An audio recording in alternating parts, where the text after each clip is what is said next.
We take this step because our commitment does not allow us to remain a part of a hypocritical. ویلایەتە یەکگرتووەکانی ئەمریکا کشانەوەی خۆی لە ئەنجومەنی مافەکانی مرۆڤی سەربەنێتەوە یەکگرتووەکان ڕاگەیاند و میدیاکانیش ئاماژە بۆ ئەوە دەکەن کشانەوەکە پەیوەندی هەیە بۆ هەڵوێستەی کە ئەنجومەنەکە بەرامبەر بە ئیسرائیل لە هەمبەر پێشێلکردنی مافی فەڵەستینیەکان نیشانیدا. نیکی هالی نوێنەری هەمیشەیی ویلایەتە یەکگرتووەکانی ئەمریکا لە نەتەوە یەکگرتووەکان لە کۆنفرانسێکی ڕۆژنامەوانی هاوبەشدا لەگەڵ مایک پۆمپیۆ وەزیری دەرەوەی وڵاتەکەی کشانەوەی ئەمریکایان لە ئەنجومەنی مافی مرۆڤی سەربەنێتەوە یەکگرتووەکان ڕاگەیاند و نوێنەرێکی ئەمریکا لە نەتەوە یەکگرتووەکان ئەنجومەنەکەی بە دووڕوو خۆپەرست ناوبرد. لای خۆشەوە وەزیری دەرەوەی ئەمریکا لە کۆنفرانسا ڕۆژنامەوانی هاوبەشەکەیدا ڕایگەیاند پێشووتر ڕوانینێکی ئەزبەرزی مرۆیی لەبارەی ئەم ئەنجومەنەوە هەبووە، بەڵام ئەگەر ڕاستگۆ بن ئێستا ئەنجومەنی مافەکانی مرۆڤ پارێزەرێکی لاوازی مافەکانی مرۆڤە.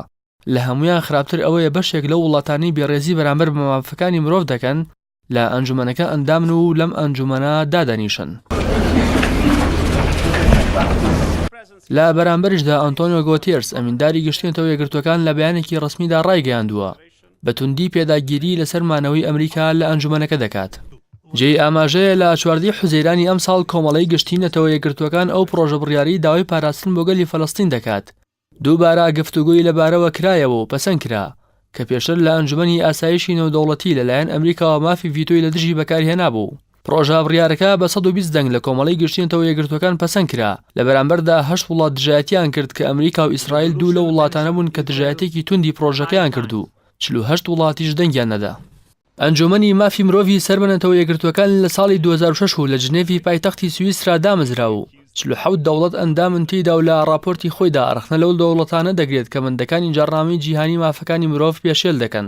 ئەوەی جێگای سەرنجی چاودێرانە هەڵوێستا جیاوازەکانی ئەمریکایە لە بەرامبەر مافی مرۆڤ. چاودێران دەپرسن بۆچی ئەمریکا لە بەرامبەر کوژراین 400,000 هاوڵاتی مەدەنی لە سووریا لەم ئەنجومەنە نەخشایەوە کە 13,000 کەسیان تەنها لەژێر ئەشکەنجەدا گیانیان لەدەستداوە و زیاتر لە 40,000 ئافرەت و منداڵیش لە جەنگەکانی سووریادا کوژراون. هەروەها ئەو چاودێرانە بەسەر سوورمانەوە دەپرسن لە بەرامبەر زوڵمی چەندان ساڵی جوولەکە لە فەڵەستینیەکان ئەمریکا نەیتوانی هەڵوێستێکی جدی هەبێت کەچی لەسەر بڕیارێک کە ئیدانی دەست درێژەکانی جوولەکە دەکات بۆ سەر هاوڵاتیانی مەدەنی ئەمریکا لە ئەنجومەنی مافی مرۆڤی نەتەوە یەکگرتووەکان دەکشێتەوە.